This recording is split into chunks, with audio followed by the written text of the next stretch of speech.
రేవంత్ రెడ్డి భయపడుతున్నాడా? చర్చకు రమ్మన్న మంత్రులు ఎందుకు పాల్గొంటున్నారు? చర్చకు రమ్మన్న మంత్రులు పోలీసులను అడ్డం మమ్మల్ని ఎందుకు అరెస్ట్ చేస్తున్నారు? అంటే ఈ ప్రభుత్వం చాలా దుర్మార్గంగా, అంటే సమైక్యాంధ్ర పాలకుల కంటే కూడా తీవ్రంగా పోలీసులను అడ్డం పెట్టుకొని రాజకీయాలకు పాల్పడతా ఉన్నారు. సవాలు వేసింది మీరే, పారిపోయింది మీరే. ఇప్పుడు జూపల్లి సవాలు వేసిండు, తెలంగాణ భవన్కి వస్తానడు తోకముచ్చిండు. మంత్రులు ముగ్గురు సవాలు వేసిండ్రు, ఆర్ఎస్ ప్రవీణ్ కాదు నువ్వే రావాలి హరీష్ రావు అన్న. సరే అని నా కార్యక్రమాలన్నీ రద్దు చేసుకొని ఇవాళ నాకుండే సిద్దిపేటలో ఉండే అనేక కార్యక్రమాలు రద్దు చేసుకొని గౌరవ మంత్రులు పిలిచారు.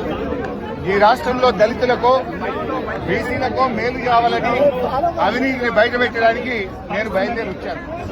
తెలంగాణ భవన్ నుంచి మా ఆర్ఎస్ ప్రవీణ్ గారు, మా నాయకులు మాజీ మంత్రులు శ్రీనివాస్ గౌడ్ గారు అందరం కలిసి మేము బయలుదేరాం. మరి ఎందుకు అరెస్ట్ చేస్తున్నారు?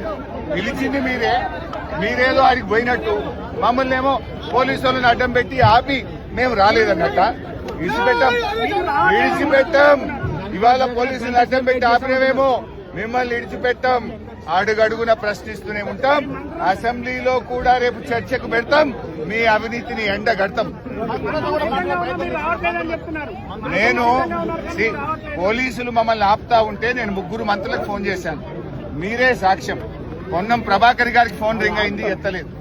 తర్వాత గౌరవ లక్ష్మణ్ గారికి ఫోన్ చేశాను, ఆయన ఫోన్ ఎత్తలేదు. గౌరవ మంత్రి అజారుద్దీన్ గారికి ఫోన్ చేశాను, ఆయన కూడా ఫోన్ ఎత్తలేదు. మీ పోలీసులు మమ్మల్ని ఆపుతా ఉన్నారు.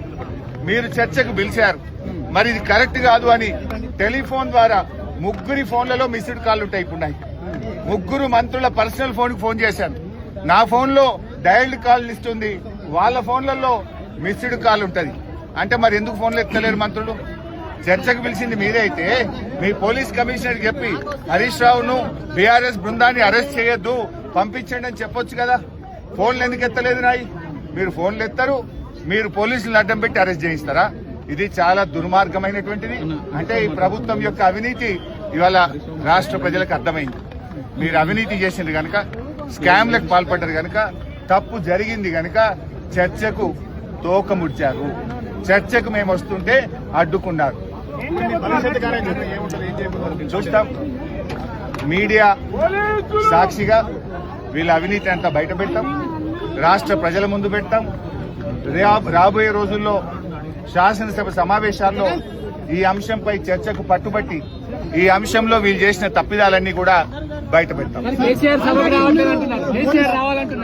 మమ్మల్ని మాట్లాడే మీకు ధైర్యం లేదు. మేం మాట్లాడితేనే 6 మంత్రులు లేచి అడ్డుపడుతున్నారు. మేము అడిగే ప్రశ్నలకే సమాధానం చెప్పే పరిస్థితి లేదు. కేసీఆర్ గారు మాకు ఏ డైరెక్షన్ ఇస్తే వారి డైరెక్షన్ లోనే బీఆర్ఎస్ పార్టీ పనిచేస్తుంది.